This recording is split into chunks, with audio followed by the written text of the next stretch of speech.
मैं आता हूँ तेरे पास, प्रभु यीशु मेरे मसीह, मेरे पापों के लिए ही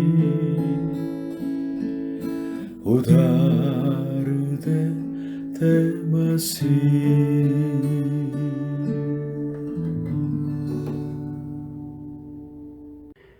हालेलुया। प्रभु यीशु मसीह जी अब सभी को आशीष दे।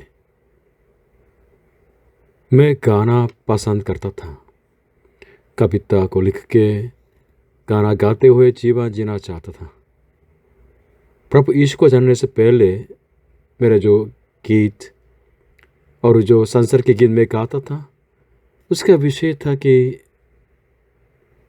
नर और नारी के बीच में प्यार का जो आनंद और दोनों अलग होने के जो दुख, इसके बारे में। लेकिन संसार के गीतों में हमेशा ऐसा महसूस होता था कि कुछ कमी है और व्यर्थता इसके अंदर है। जब मैंने प्रभु यीशु को पाया और परमेश्वर के बारे में, परमेश्वर के प्रेम और उनके कामों के बारे में गाने लगा, मैं समझ गया कि मैं सृष्टि हूँ। इसलिए मेरे सृजनहार परमेश्वर की प्रशंसा करना कर्तव्य समझ लिया था। मुझसे इतना प्रेम किया परमेश्वर ने और अपने इकलौते पुत्र को मेरे पापों के लिए पाप बलि बना दिया है। उस परमेश्वर के प्रेम के बारे में मैं गाना लगा। गीतों के द्वारा परमेश्वर की आराधना करने लगा। जो प्रभु ईश्वर विश्वास करते हैं, उनके पीछे चलते हैं, परमेश्वर के गीत गाते हैं, परमेश्वर के प्रेम के गीत और उनके मुक्ति के अनुग्रह के गीत गाते हैं, और प्रभु यीशु मसीह में अनंत आशा के लिए गीत गाते हैं। मेरी 20 साल की उम्र में जब मैंने प्रभु यीशु को पाया, मैंने इस तरह अंगीकार किया था, हे परमेश्वर, मेरे जीवन भर और मेरे अंतिम श्वास होने तक मैं आपकी प्रशंसा करना चाहता हूँ। मेरी अगुवाई कर।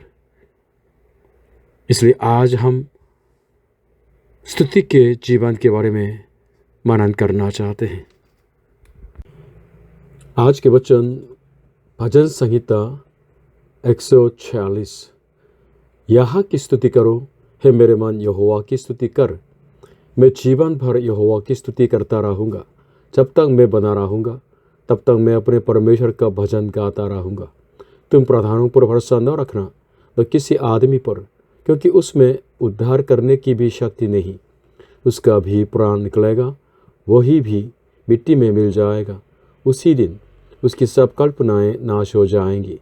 क्या ही धन्य वह है जिसका सहायक याकूब का ईश्वर है और जिसका भरोसा अपने परमेश्वर यहोवा पर है। वह आकाश और पृथ्वी और समुद्र और उनमें जो कुछ है सबका करता है, और वह अपना वचन सदा के लिए पूरा करता रहेगा। वह पिसे हुओं का न्याय चुकाता है और भूखों को रोटी देता है।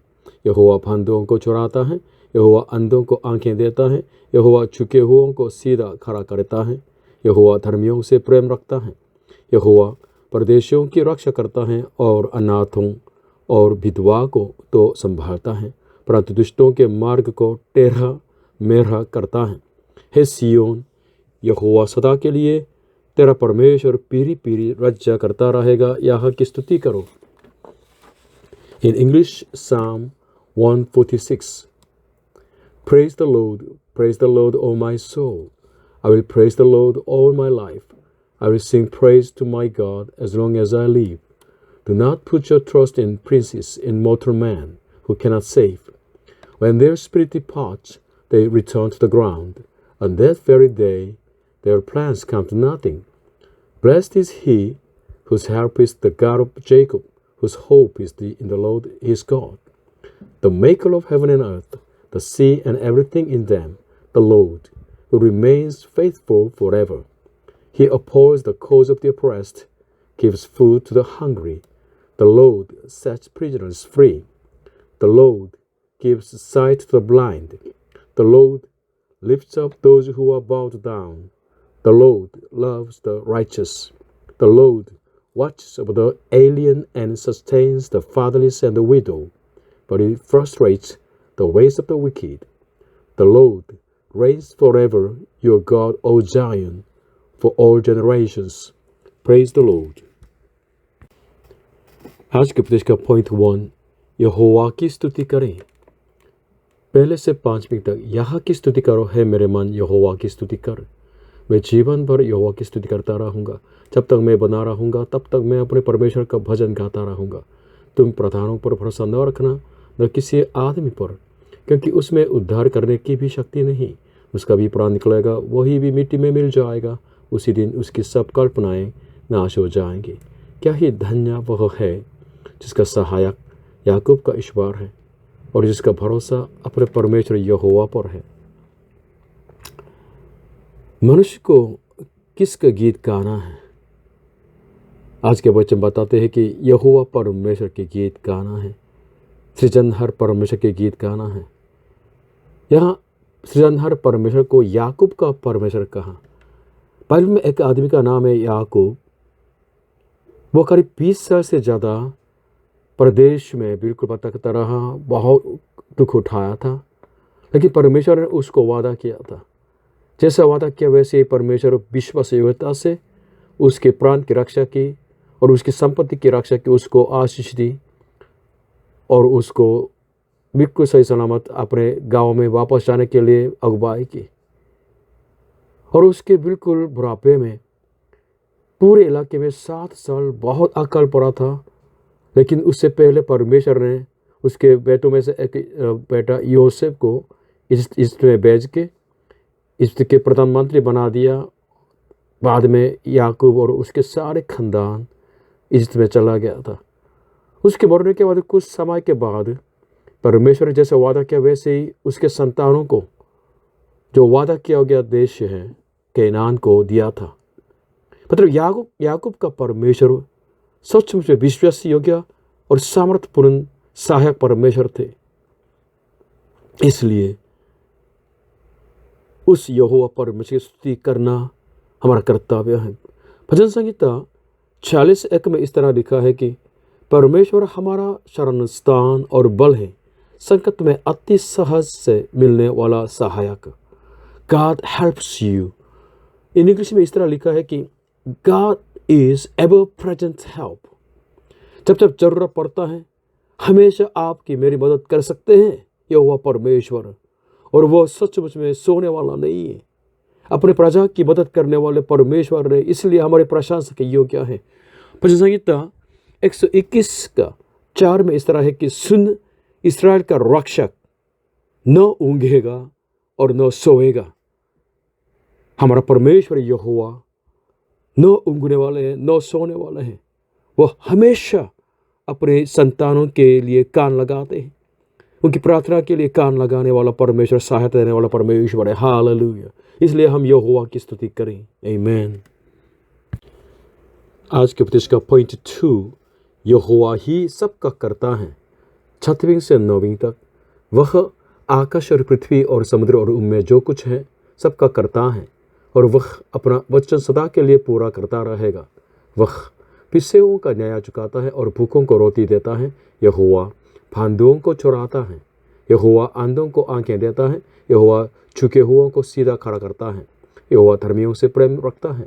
यहोवा परदेशियों की रक्षा करता है और अनाथों और विधवा को तो संभालता है, परंतु दुष्टों के मार्ग को टेढ़ा मेढ़ा करता है। अपनी प्रजा की मदद हमेशा करने वाले यहोवा परमेश्वर कौन है? क्या हम उन पर सच में भरोसा रख सकते हैं? हाँ, ये 6वीं से 9वीं तक इसका वर्णन करते हैं कि यहोवा सचमुच में हमारे भरोसे के योग्य परमेश्वर है, सामर्थ्यपूर्ण है, विश्वास योग्य है, कृपालु है। 6वीं में इस तरह है कि वो सबका करता है और अपने वादा को पूरा करने वाले हैं। उनके वचन की प्रतिज्ञा अगर हम दिल में रखेंगे तो यहोवा पूरा करने वाला परमेश्वर है। सर्वशक्तिमान परमेश्वर सहायता देते हैं, अपने प्रजा के लिए। उनके वचन सच में भरोसा के योग्य हैं। 7वीं में वो न्याय से बिल्कुल कार्य करने वाले हैं, और जो भूखे हैं उनको खाना देते हैं, जो कैदी बन चुके हैं सच में उनको आज़ादी देते हैं। हमारे जीवन में न्याय की आवश्यकता होता है, रोटी की आवश्यकता होते हैं, स्वतंत्रता की आवश्यकता होते हैं। इसका समाधान करने वाला परमेश्वर यहोवा है। हालेलुया। और 8वीं में अंधों को आंखें देने वाले, रोशनी देने वाले हैं, जो नीचे हैं उनको खड़े करने वाले, उनको सामर्थ्य और हिम्मत देने वाले, और धर्मियों से प्रेम करने वाले। परमेश्वर के सामने जो धर्मी जीवन जीते हैं उनसे परमेश्वर प्रेम करते, उनके कामों को याद करते हैं। 9वीं में जो बिल्कुल संसार में, समाज में बिल्कुल छोटे लोग हैं, परदेशी और अनाथ लोग हैं, विधवा लोग हैं, परमेश्वर इनसे विशेष प्रेम करते हैं, इनको संभालते हैं। लेकिन जो दुष्ट लोग हैं उनके मार्ग को बिल्कुल परमेश्वर तोड़ देते हैं। अगर यहोवा परमेश्वर इस तरह है, सबका कर्ता इस तरह सच में कृपा के साथ लोगों को संभालते हैं, न्याय से कार्य करते हैं, तो सच में वो हमारे प्रशंसा के योग्य नहीं, हमारे भरोसा के योग्य नहीं है। आज के उपदेश का पॉइंट 3, यहोवा राजा की स्तुति करें। 10वीं, हे सियोन, यहोवा सदा के लिए तेरा परमेश्वर पीढ़ी पीढ़ी राज्य करता रहेगा, यहाँ की स्तुति करो। यहोवा परमेश्वर सच में राजाओं का राजा है और प्रभुओं का प्रभु है। वो अपनी प्रजा की सहायता करते हैं, इसलिए हम उसकी प्रशंसा करते हैं। लेकिन ये सब कुछ नहीं, यहोवा परमेश्वर सबका कर्ता है और राजा है। इसलिए सारी सृष्टि की तरफ से, हमारी तरफ से स्तुति मिलने के योग्य एकमात्र परमेश्वर है। परमेश्वर की स्तुति करने का मतलब है जैसा परमेश्वर है वैसे ही उनको मानना, और परमेश्वर के राजा होने को मानना अंगीकार करने का काम होता है। जो प्रभु यीशु पर विश्वास करते हैं वे लोग प्रभु यीशु मसीह के लहू के द्वारा खरीदे गए हैं। परमेश्वर ने उनको प्रभु यीशु के लहू से खरीदा, इसलिए प्रभु यीशु के लोग परमेश्वर के बन चुके हैं। परमेश्वर की महिमा के लिए, उनकी प्रशंसा के लिए जीने वाले बन जाते हैं। भूतकाल में तो अपनी मर्जी से चलते रहे, पाप करते रहे, बस और कुछ नहीं। जो प्रभु यीशु पर विश्वास करते हैं वे लोग प्रभु यीशु के बन गए हैं, इसलिए परमेश्वर को अपने राज्य समझते हुए उनकी सेवा करते हैं, उनकी प्रशंसा करते हैं, और ये उनके जीवन के उद्देश्य हैं। भजन संहिता 145:1 में इस तरह एक लेखक अंगीकार करते हैं कि हे मेरे परमेश्वर, हे राजा, मैं तुझे सराहूंगा और तेरे नाम को सदा सर्वदा धन्य कहता रहूंगा। परमेश्वर आपके राजा बन के आपके ऊपर शासन करना चाहते हैं। उनके अधीनता में जीवन जिए, ये धन्य जीवन होगा। हालेलुया। पापी मनुष्य अंधकार में और असत्य में और मृत्यु के वश में पड़े हुए हैं। लेकिन अगर पापी मनुष्य प्रभु यीशु पर विश्वास करते हैं तो अंधकार में से ज्योति में और असत्य में से सत्य में और मृत्यु में से जीवन में प्रवेश करते हैं और परमेश्वर की विशेष जन प्रजा बन जाते हैं। इसके बारे में पहला पतरस 2 अध्याय 9-10 बताते हैं। पर तुम एक चुना हुआ वंश और राजपदधारी याजकों का समाज और पवित्र लोग और परमेश्वर की निज प्रजा हो, इसलिए कि जिसने तुम्हें अंधकार में से अपनी अद्भुत ज्योति में बुलाया है उसके गुण प्रकट करो। तुम पहले तो कुछ भी नहीं थे, पर आप परमेश्वर की प्रजा हो। तुम पर दया नहीं हुई थी, पर अब तुम पर दया हुई है। जो प्रभु पर विश्वास करते हैं वे लोग परमेश्वर के विशेष जन हैं। उनकी बुलाहट क्या है? किसके लिए जीना है? परमेश्वर की स्तुति प्रशंसा के लिए जीना है, जिसने आप पर दया की है और अपनी प्रजा बनाई है। परमेश्वर स्वर्ग में तो विराजमान है, लेकिन अपनी प्रजा के, अपने संतों की प्रशंसा में भी विराजमान है। भजन संहिता 22 अध्याय 3 ये बताते हैं, परंतु है तू जो इस्राएल की स्तुति के सिंहासन पर विराजमान है, तू तो पवित्र है। हाँ, सचमुच में केनान में प्रवेश करने से पहले एक जो बहुत और महारत था जरीको नाम का, उस शहर को बिल्कुल काबू में लाने के लिए परमेश्वर ने उनको लड़ने के लिए नहीं कहा, सिर्फ एक दिन में एक बार उस बिल्कुल महल को बिल्कुल चक्कर मारा। दूसरे दिन एक और, 7वें दिन में 7 बार भरने के बाद वो गिर गया है। दिल्ली में एक जो जगह है संगम विहार, वहाँ एक जो चर्च थी, चर्च के अंदर एक जो हिंदू आदमी अपने 2 लड़कियों जिसमें दुष्ट आत्मा थी उनको लेके आए। चर्च ने उनके लिए प्रार्थना की प्रभु के नाम से, और जो उनके बेटियों के अंदर से ये आवाज़ निकली कि तुम लोग प्रभु यीशु की स्तुति नहीं करते हो ज़्यादा, इसलिए मैं नहीं जा सकती इसके अंदर से। तो बिल्कुल होश में आया, चर्च के लोग और प्रार्थना करने लगे, विश्वास के साथ बिल्कुल परमेश्वर की प्रशंसा करने लगे। 2 बेटियों के अंदर से जो दुष्ट आत्माएं सब निकल चुकी है। Hallelujah, hallelujah. भाइयों बहनों, मैं आपसे विनती करता हूँ कि प्रभु यीशु पर विश्वास कीजिए, पाप क्षमा पाइए और परमेश्वर की विशेष संतान बन जाइए, उनकी प्रजा बन जाइए, और आपके सृजनहार मुक्तिदाता परमेश्वर की प्रशंसा स्तुति जिंदगी भर करते रहिएगा। जब आप परमेश्वर की स्तुति करेंगे, उनका दर्शन पाएंगे, उनकी उपस्थिति का अनुभव करेंगे, उनके सामर्थ्य आपके जीवन प्राप्त हो जाएंगे, उनकी महिमा प्राप्त होगी और आप धन्य जीवन बन जाएंगे। प्रभु यीशु मसीह आप सभी को आशीष दे। आमीन।